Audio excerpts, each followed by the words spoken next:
So finally మనం అయితే భద్రాచలం వచ్చేసాం. మన బస్ అయితే ఎక్కడ ఉంది, ఇలానే కొంచెం ముందరికి వెళ్తే అక్కడ బస్ స్టాండ్ ఉందన్నమాట. సో మనం దానికంటే ముందే మనం ఇక్కడ భద్రాచలం అనే దర్శనానికి వెళ్ళే రోడ్డు ఉంటుంది, అక్కడ బస్సు ఆపితే చాలు, ఇక్కడ నుంచి మనం వెళ్ళిపోవచ్చు. సో మన ఇక్కడైతే సర్వీస్ ఆటోస్ ఉన్నాయి, సర్వీస్ ఆటోలు తీసేసుకొని మనం భద్రాచలంకి అయితే వెళ్ళిపోదాం, గుడి దగ్గరికి అయితే వెళ్ళిపోదాం. చూసారు కదా మెయిన్ గేటు అది. మొత్తం ఈ సర్కిల్ని అయితే భద్రాచలం రోడ్ సర్కిల్ అంటామంట. ఇది మెయిన్ సర్కిల్ అన్నమాట, గుడికి వెళ్ళే దారి.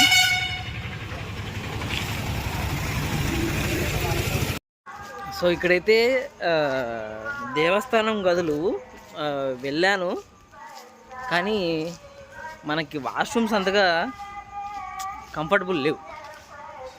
చాలా మెయింటెనెన్స్ బాగాలేదు, చాలా బాగాలేదు ఆ వాష్రూమ్స్. సో ఇక్కడ చాలా వరకు ట్రై చేశాను, కానీ బయట 1100, 1300, 1500 ఆ రేంజ్లో అయితే ఉన్నాయి.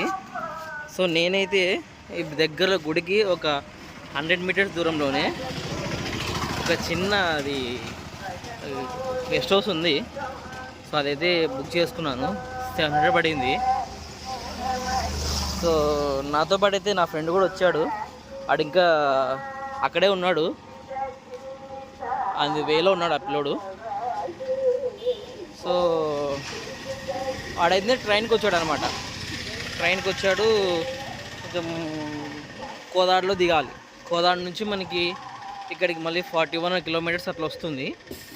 సో మా ఫ్రెండ్ కూడా అయితే ఆన్ ది వేలో ఉన్నాడు, వాని కోసం వడచ లోపల రూమ్ అయితే బుక్ చేసేసాను నేను.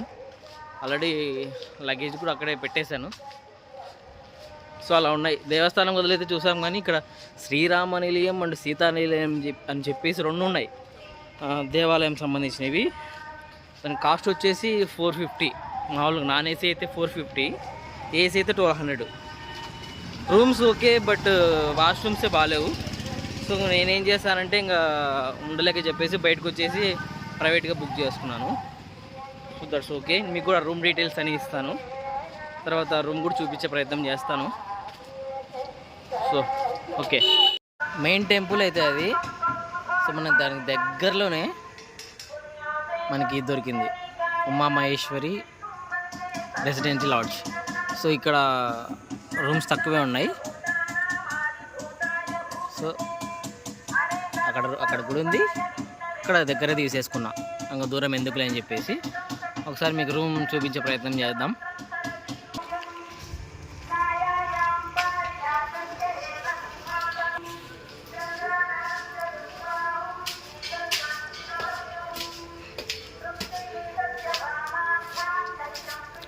ఇక్కడ ఏంటంటే సీజన్ బట్టి, అంటే మనకు సీజన్ బట్టి రూమ్ రేట్స్ అనేవి తగ్గడం కానీ పెరగడం కానీ జరుగుతుంది. సో మాకు అన్నిట్లో కంటే లో కాస్ట్ దొరికింది ఇదే రూము. మ్యాక్సిమం ఒక 10-15 రూమ్స్ చూశాను, కానీ అన్ని దానిలోకైనా కొంచెం నాకు ఇదే బెస్ట్ అనిపించింది. మనం బడ్జెట్ వైజ్ వెళ్దాం అనుకున్నాం కాబట్టి నాకు ఇది కొంచెం బెస్ట్ అనిపించింది. సో లో బడ్జెట్లో మనకి ఈ రూమ్ అయితే దొరికింది. సో బెడ్, సో మా ఇద్దరమే కాబట్టి సింగిల్ తీసుకున్నా.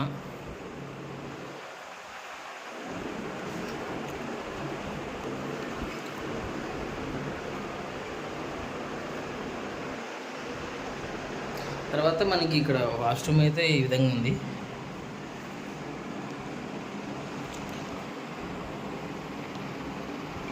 దాంతో పోల్చుకుంటే మామూలుగా ఉన్నదాంతో పోల్చుకుంటే ఇది కొంచెం బెస్ట్ అని చెప్పుకోవాలి. అదే ఉన్నాయి ఇంకా 300, 1300, 1500 ఆ రేంజ్లో ఉన్నాయి, బట్ మనం అంత బడ్జెట్ అఫోర్డ్ చేయలేం కాబట్టి సో ఇదైతే ప్లాన్ చేసాం.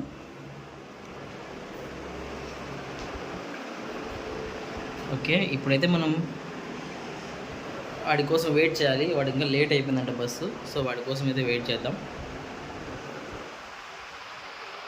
చేశాడు.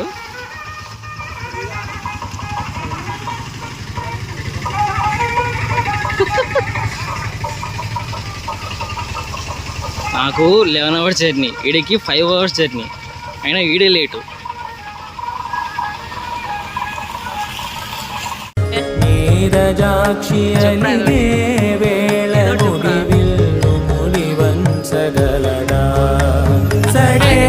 చాలు శత సైన్యాలు నడిపేరుడైనా వసుధావాణి మిథిలావేణి మది వెనుక పలుకు పలుకులెరుగగలడా నీలి మేఘములలో ధరణి తేజం నయనాంతరంగములలో వననీనాదం.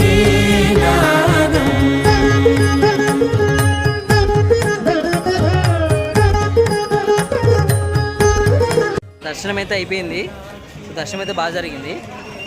నా వెనకాల మెట్లు కనబడుతున్నాయి కదా, సో దర్శనానికి వెళ్ళే దారి అది. సో ఇప్పుడైతే దర్శనం అయితే కంప్లీట్ అయింది.